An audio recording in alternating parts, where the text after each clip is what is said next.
پاکستان اور بنگلہ دیش کے درمیان 14 سال بعد براہ راست فضائی رابطہ بحال۔ ومان بنگلہ دیش ایئر لائن کی ڈھاکہ سے کراچی پہلی براہ راست پرواز پہنچ گئی۔ براہ راست پروازوں کی بحالی دونوں ممالک کے تعلقات میں اہم سنگ میل قرار۔ وزیر اعظم شہباز شریف کی ایرانی صدر مسعود پزشکیان سے ٹیلی فون پر گفتگو۔ وزیر اعظم کا امن، سلامتی اور ترقی کے فروغ کے لیے پائیدار مذاکرات کی اہمیت پر زور۔ سفارتی رابطوں کی اہمیت پر بھی تبادلہ خیال۔ وزیر اعظم شہباز شریف اور ایرانی صدر کا مشاورتی عمل جاری رکھنے کے عزم کا اعادہ۔ لاہور میں جعلی قرار دیے گئے واقعے کی لاشیں مل گئیں۔ ماں بیٹی کا گٹر میں گرنا انتظامیہ نے فیک قرار دے دیا۔ ماں بیٹی کو بچانے کے بجائے خاتون کا شوہر گرفتار کر لیا۔ لاپتہ ہونے والی 10 ماہ کی ردا کی لاش 17 گھنٹے بعد برآمد۔ ماں کی لاش گزشتہ رات ہی آؤٹ فال روڈ سے برآمد کی گئی تھی۔ شورکوٹ کی سعدیہ بیٹی کو لے کر داتا دربار آئی تھی۔ واقعے سے پہلے کی سی سی ٹی وی فوٹیج بھی سامنے آ گئی۔ ورثا نے ماں بیٹی کی موت کا ذمہ دار انتظامیہ کو ٹھہرا دیا۔ کہا پولیس نے ہم پر جھوٹ بولنے کا الزام لگایا۔ ریسکیو آپریشن جاری رہتا تو دونوں کی زندگیاں بچ جاتی۔ وزیر اعلیٰ کے حکم پر project manager Asghar Sandhu, safety in charge Daniyal, site in charge Ahmed Nawaz کو پولیس نے دھر لیا۔ ماں بیٹی کی موت کا مقدمہ دفعہ 322 کے تحت درج کیا گیا۔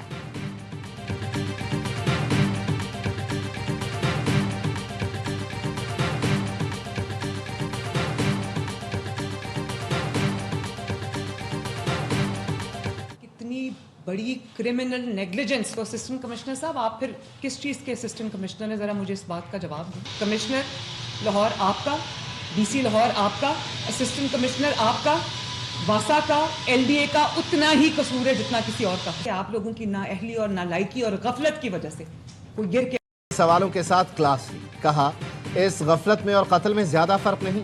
اگر یہ میری یا آپ کی بیٹی ہوتی سارا سسٹم ہل کر رہ جاتا۔ Commissioner, D C, assistant commissioner, L D A اور واسا سب ذمہ دار ہیں۔ خاتون کی لاش 3 کلومیٹر دور ملی اور کہہ دیا گیا کہ واقعہ ہوا ہی نہیں۔ سیف سٹی کیمرے میں کیوں نہیں دیکھا؟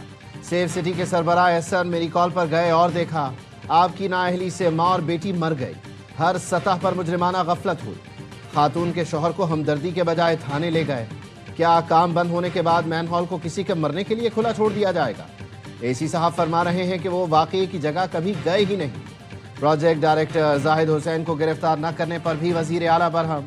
کہا اب مزید آپ کس غفلت کا انتظار کر رہے ہیں؟ مریم نواز کا تمام ذمہ داروں کو گرفتار کرنے کا حکم۔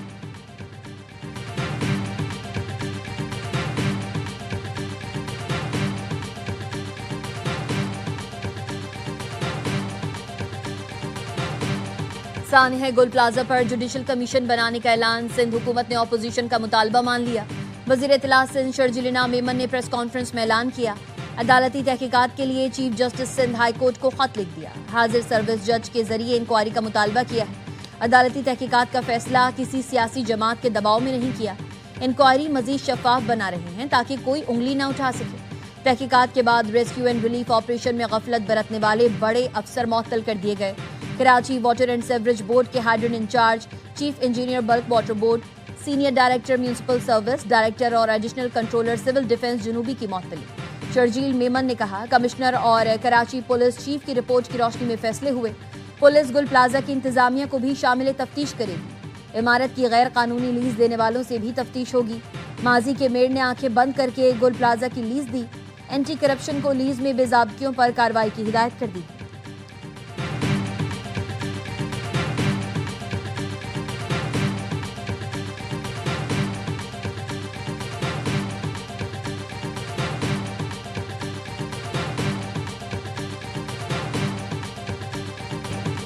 گل پلازا میں آگ کیسے لگی؟ تحقیقاتی رپورٹ جاری کر دی گئی۔ دکان نمبر 193 گراؤنڈ فلور پر ماچس جلانے سے مصنوعی پھولوں میں آگ بھڑکی۔ آتش گیر سامان کے باعث آگ تیزی سے پھیلی۔ سیڑھیوں اور راستوں میں دھواں بھرنے سے متعدد افراد پھنس گئے۔ عمارت کے ڈیزائن نے آگ کو تیزی سے پھیلنے میں مدد دی۔ رپورٹ کے مطابق آگ لگنے کے ابتدائی لمحات میں عمارت سے بروقت اطلاع نہیں دی گئی۔ پہلا فائر ٹینڈر 10:34 پر پہنچا تو آگ میزنین سے اوپر تک پھیل چکی تھی۔ پانی جلد ختم ہونے سے آگ پر قابو نہ پایا جا سکا۔ تقریباً 11:53 کے بعد ہائیڈرنٹ سے باقاعدہ پانی ملنا شروع ہوا۔ شدید آگ بجھانے کے لیے وسائل ناکافی تھے۔ ریسکیو 1122 کے پاس بھاری آگ کے لیے درکار جدید آلات ہی موجود نہیں تھے۔ میزنین فلور پر متعدد افراد پھنسے رہے، بر وقت کٹنگ ٹولز نہ ہونے سے لوہے کی گریلز کاٹنے میں تاخیر ہوئی۔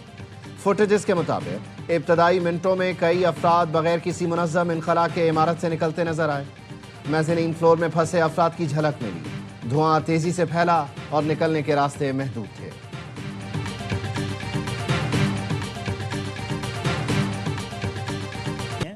اور اگر اس پہ سوال اٹھنے لگیں گے تو ہم ان شقوں کے آئین میں موجودگی پہ بھی سوال اٹھائیں گے کہ جس پہ امپلیمنٹ ہی نہیں ہو سکتا، اور جس کا مطالبہ کرنا اگر غداری ہے تو ایسی چیزیں کیوں آئین میں درج ہیں جو غداری کا درجہ رکھتی ہیں۔ ایم کیو ایم کا کراچی کو وفاق کے حوالے کرنے کا مطالبہ غیر آئینی نہیں، مطالبہ غداری ہے تو آئین سے ایسی شک نکال دیں۔ خالد مقبول صدیقی کہتے ہیں ایم کیو ایم کا مطالبہ آئین کے مطابق ہے، وزیر اعظم سے بات کریں گے۔ کراچی طویل عرصے تک حکمرانوں کی ترجیحات میں پیچھے رہا۔ کراچی نے ہمیشہ پاکستان بنانے اور چلانے کا وعدہ نبھایا ہے۔ کراچی نے ثابت کیا کہ عوام اپنا حق خود حاصل کر سکتے ہیں۔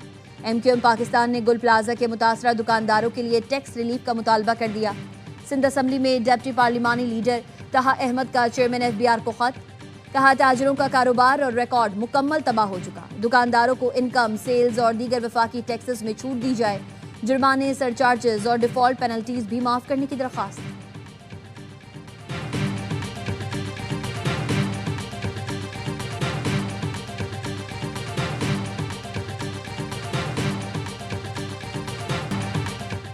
پی آئی اے نجکاری کی ٹرانزیکشن سے متعلق دستخط کی تقریب، وزیر اعظم شہباز شریف اور فیلڈ مارشل سید عاصم منیر کی شرکت۔ وزیر اعظم نے کہا پی آئی اے کی نجکاری کا عمل آج شاندار انجام کو پہنچا ہے۔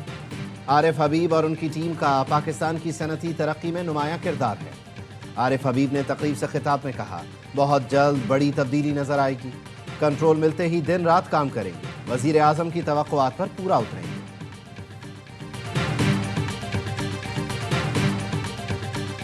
مستقبل کے چیلنجز سے نمٹنے کے لیے تیار ہیں، سرحدوں کا دفاع ہر قیمت پر یقینی بنائیں گے۔ فیلڈ مارشل سید عاصم منیر کی بھاولپور گیریجن میں گفتگو، خیرپور آمیہ والی میں جنگی مشقوں کا مشاہدہ کیا، کہا جنگ کی نوعیت تیزی سے بدل رہی ہے، مستقبل کے میدان جنگ کے تقاضوں کے لیے ہر سطح پر اعلیٰ درجے کی تیاری ناگزیر ہے۔ مسلح افواج مختلف شعبوں میں بڑی تبدیلی کے عمل سے گزر رہی ہیں، ٹیکنالوجی کے استعمال کے لیے ذہنی تبدیلی وقت کی اہم ضرورت ہے۔ آئی ایس پی آر کے مطابق مشقوں میں ڈرونز، جدید نگرانی کے آلات، الیکٹرانک وارفیئر کا استعمال کیا گیا۔ فیلڈ مارشل نے جوانوں کے عزم، پیشہ ورانہ مہارت اور تیاریوں کو سراہا۔ روہی اسکلز لرننگ ہب اور آرمی پبلک اسکول عباسیہ کیمپس کا افتتاح کیا، یادگار شہداء پر پھول رکھے اور فاتحہ خوانی کی، شہداء کی عظیم قربانیوں کو خراج عقیدت پیش کیا۔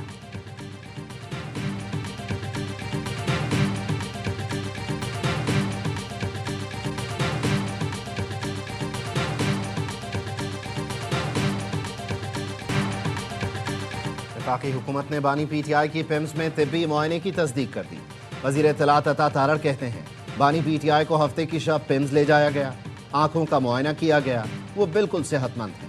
وزیر اعظم کے معاون خصوصی حذیفہ رحمان گزشتہ روز تک ان خبروں کی تردید کرتے رہے، بیماری اور ہسپتال منتقلی کی خبروں کو جعلی قرار دیا تھا، کہا علاج کی ضرورت ہوتی تو چھپانے کی کیا ضرورت تھی۔